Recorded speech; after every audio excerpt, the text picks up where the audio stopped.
चालू करो। हाँ, आपको मनोविज्ञान के पिछले कक्षा में संवेग, इमोशन की व्याख्या हम कर रहे थे, जिसमें आज आप देखेंगे संवेग की अभिव्यक्ति। संवेग की अभिव्यक्ति।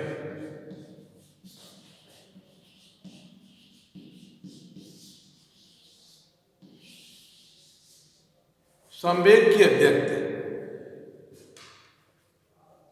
इसके पहले आपने देखा कि संवेग क्या है, संवेग का विकास कैसे होता है, मानव जीवन में संवेग का महत्व क्या है, और संवेग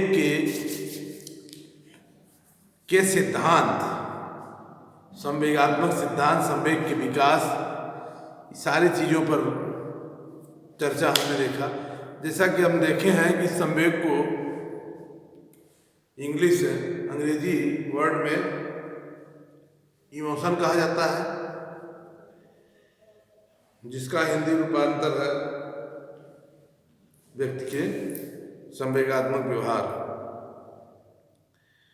इमोशन को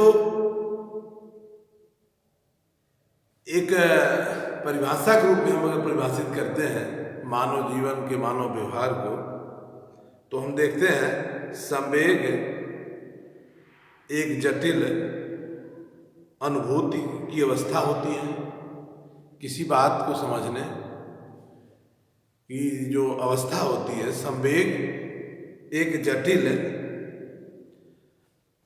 अनुभूति की अवस्था है, जिसमें कुछ विशेष गद्यात्मक तथा ग्रंथि क्रियाएं होती हैं। अर्थात संवेग से तात्पर्य है कि यह एक प्रकार से ऐसी अवस्था होती है, शारीरिक अवस्थाएं, शारीरिक क्रियाएं होती हैं, जिससे व्यक्ति अपने शारीरिक भाव को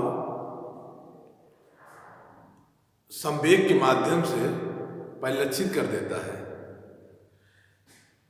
जैसा कि हमने देखा कि संवेग एक प्रकार से मनोदैहिक प्रक्रिया है। संवेग क्या है? संवेग एक प्रकार से मनोदैहिक प्रक्रिया है, जिसकी उत्पत्ति मानसिक कारणों से होती है। संवेग एक मनोवैज्ञानिक प्रक्रिया है, जिसकी उत्पत्ति मनोवैज्ञानिक कारणों से हुई है, मानसिक कारणों से हुई है। संवेग के विकास में हमने 4 अवस्थाएं देखा है।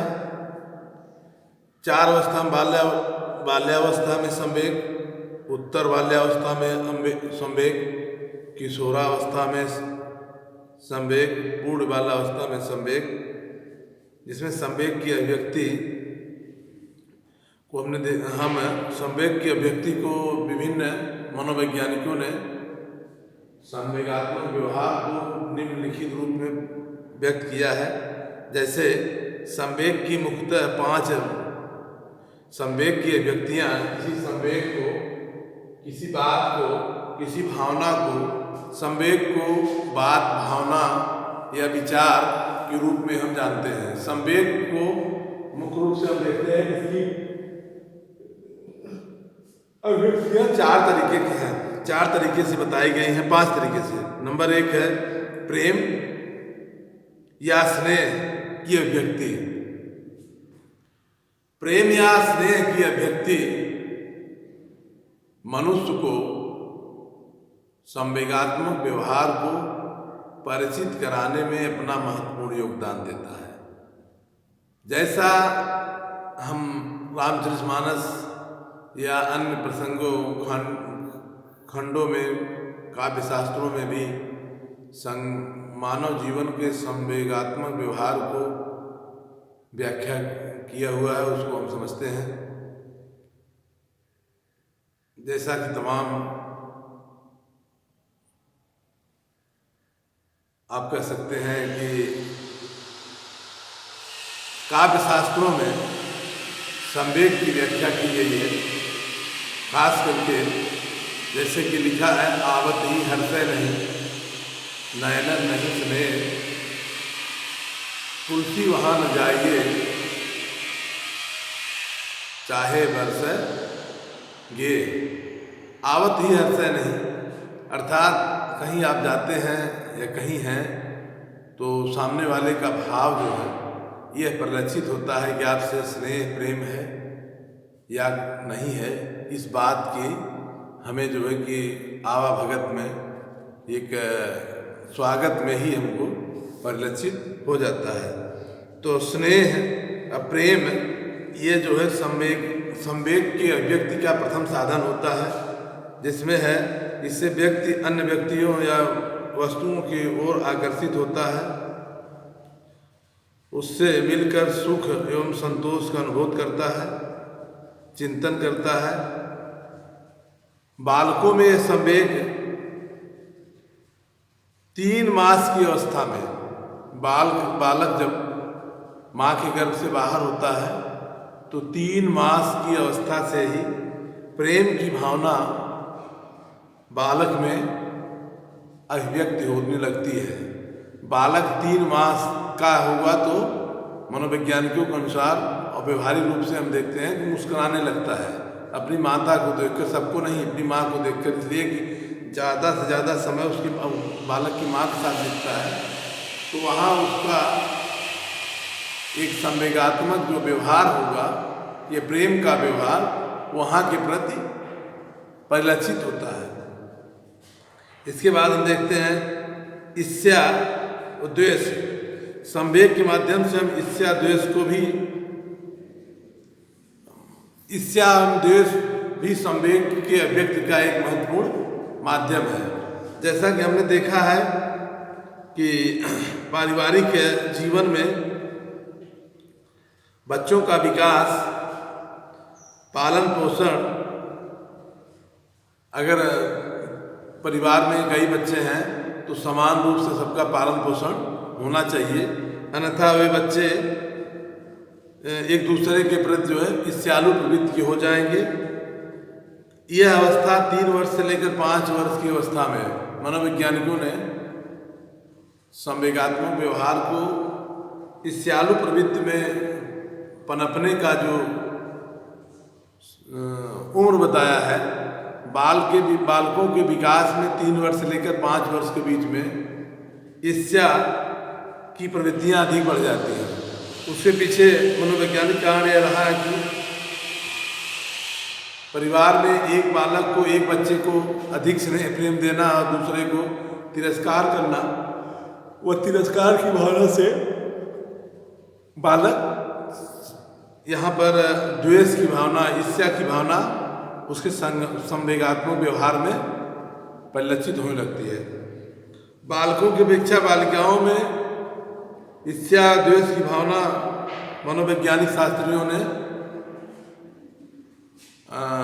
प्रयोग के माध्यम से यह स्पष्ट किया है कि बालकों की अपेक्षा बालिकाओं में, बच्चियों में, लड़कियों में ईर्ष्या की भावना 3 वर्ष से लेकर 5 वर्ष के बीच अधिक होती है। इसके बाद हम देखते हैं क्रोध। संवेग की अभिव्यक्ति की जो तीसरा स्टेजेज है वह है एंगर, क्रोध करना। क्रोध के माध्यम से व्यक्ति अपने संवेग को व्यक्त करता है। क्रोध की अवस्था में होने पर व्यक्ति के आंख शारीरिक रूप से, मानसिक रूप से, उसके हाव भाव, श्वसन गति आदि सभी जो है संवेगात्मक भाव के परिलक्षित होने लगते हैं।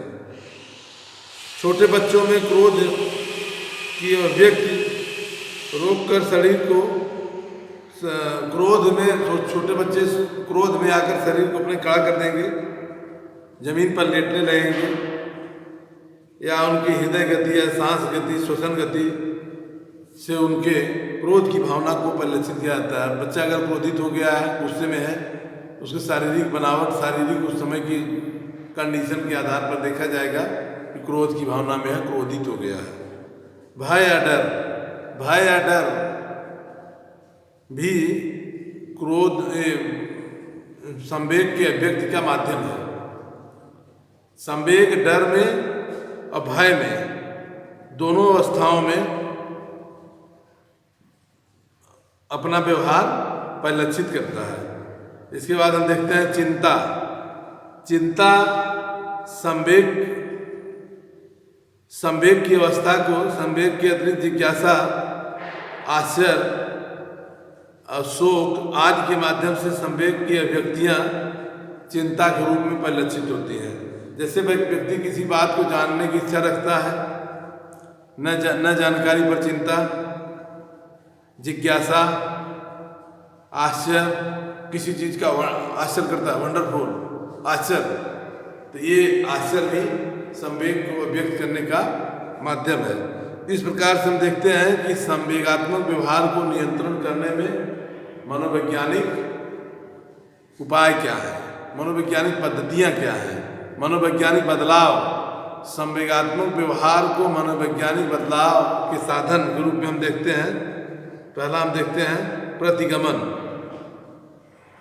प्रतिगमन से तात्पर्य है कि जब कोई व्यक्ति अपने किसी प्रकार के दबाव, प्रेशर या तनाव, टेंशन को दूर करने के लिए कम परिपक्व या अपरिपक्व प्रवृत्तियों का सहारा लेता है, तो वह व्यक्ति की रक्षा एक मनोरचना या प्रतिगमन कहलाती है। इससे बालक अपने से कम आयु के छोटे बच्चों को तो बड़े बच्चों जैसे व्यवहारों को, संवेगात्मक व्यवहारों को दूर करने के संवेग को नियंत्रण करता है। प्रतिगमन मतलब अपने से बड़े, अपने से छोटे के साथ घूम टहल कर व्यवहारिक नियंत्रण करके प्रतिगमन करता है। समन, समन में है कि यह भी एक प्रकार का मनोरचना है जिसके अनुसार किसी अप्रिय या दुखद घटनाओं, विचारों, प्रेरणाओं, इच्छाओं या अपनी चेतना को जानबूझकर बाहर निकालना है, उसको कहते हैं समन। यह जो है, जैसे सुबह का समाचार, जैसे किसी व्यक्ति से अगर घर पे कोई झगड़ा हो गया, अपने ऑफिस कार्यालय में आता है, तो वह जो है कि उस बात को वहाँ पर आकर के अपनी कमियों को, अपनी बातों को एनालिसिस करके सोचता है कि हमने ऐसा क्यों किया, तो वह जो है कि समन करता है, समापन करता है अपने संवेग का। तीसरा है विस्थापन, डिस्प्लेसमेंट। डिस्प्लेसमेंट संवेगात्मक व्यवहार को व्यक्ति सामाजिक पहलुओं पर विस्थापित कर देता है। संवेगात्मक व्यवहार को, व्यक्ति का संवेगात्मक व्यवहार को नियंत्रित करने का जो साधन है, कोई संवेगात्मक व्यवहार उसको कैसे नियंत्रित किया जाता है, इसके लिए विस्थापन, मनोवैज्ञानिकों ने विस्थापन के सिद्धांत का वर्णन किया। विस्थापन से तात्पर्य है कि जैसे समाज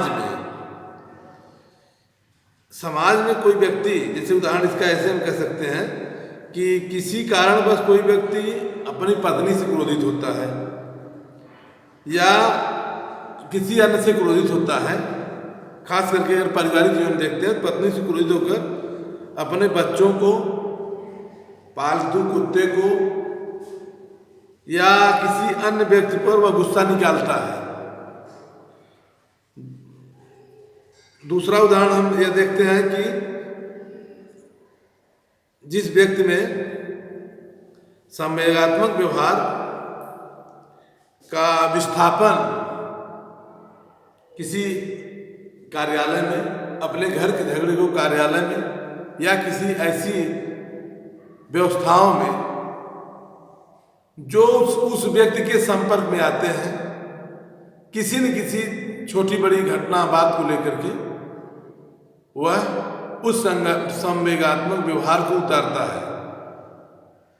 उसको यह कहा जाता है कि विस्थापन का सिद्धांत, संवेगात्मक व्यवहार को विस्थापित कर देता है।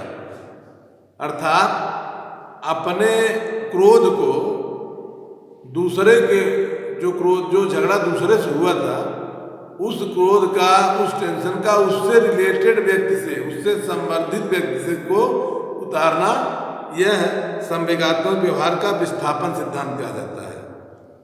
जैसे घर के झगड़ा, पत्नी झगड़ा है, बच्चों को उतार देना, या पालतू जानवरों को उतार देना, या तो घर के झगड़ा को वापस मिलाकर किसी ऐसे मतलब कर्मचारी के ऊपर उतारना कि जो कि प्रतिरोध ज़्यादा न कर सके, तो इसको कहते हैं संवेगात्मक व्यवहार का विस्थापन का सिद्धांत।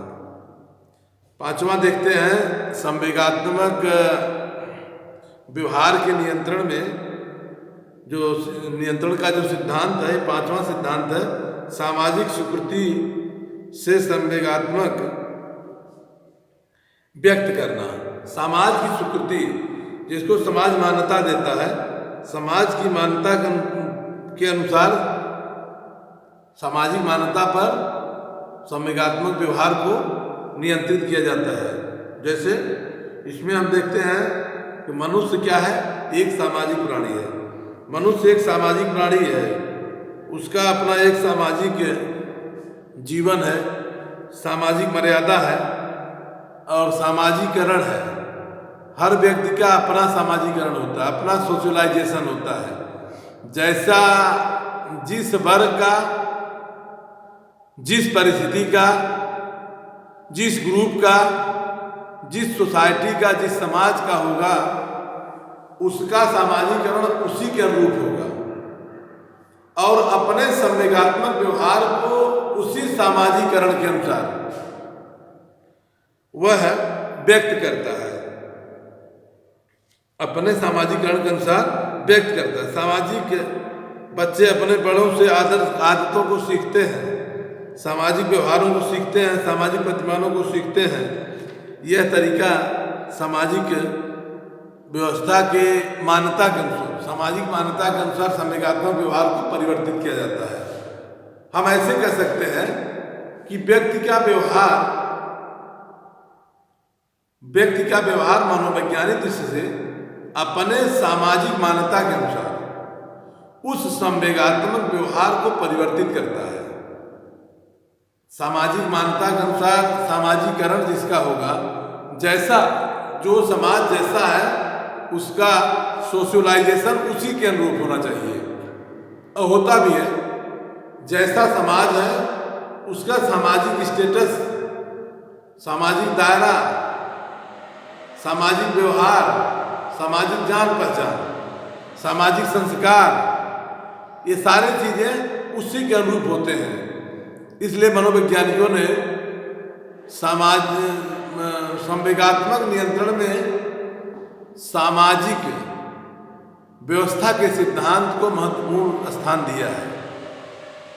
कोई संवेगात्मक व्यवहार है, सामाजिक मान्यता के अनुसार नियंत्रित होता है। इस तरह से संवेग के सिद्धांत को हमने देखा। संवेग का सिद्धांत होता है कि संवेग के सिद्धांत में जेम्स लांजस का सिद्धांत महत्वपूर्ण है। किसी संवेगात्मक व्यवहार को समझने के लिए जेम्स लांजस का सिद्धांत प्रसिद्ध मनोवैज्ञानिक रहे हैं।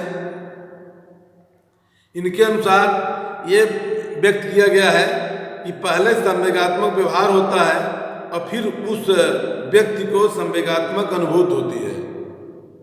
संवेग का अनुभव, संवेगात्मक व्यवहार व्यक्त करता है। जेम्स लांजस कहते हैं कि पहले मानव जीवन में कुछ संवेगात्मक व्यवहार व्यक्ति के जीवन शैली को परिवर्तित करते हैं और फिर उस व्यक्ति को संवेगात्मक अनुभूति कराते हैं। जैसे इनके सिद्धांत के अनुसार है कि किसी कार्य की प्रकृति, जैसे उनका तात्पर्य रहा है कि किसी चीज को हम देखते हैं, पहले किसी जंगली जानवर को हम देखते हैं तो देखना यह हमारा एक संवेगात्मक व्यवहार है, और फिर उस संवेगात्मक व्यवहार का अनुभूति ये हमारा संवेगात्मक अनुभूत हुआ। इस प्रकार से हम कह सकते हैं कि पहले व्यक्ति के मानव जीवन में संवेगात्मक व्यवहार होगा और फिर उस व्यवहार का संवेगात्मक अनुभूत होगी। इस तरह से अब अगले दिन आप फिर देखिएगा। धन्यवाद।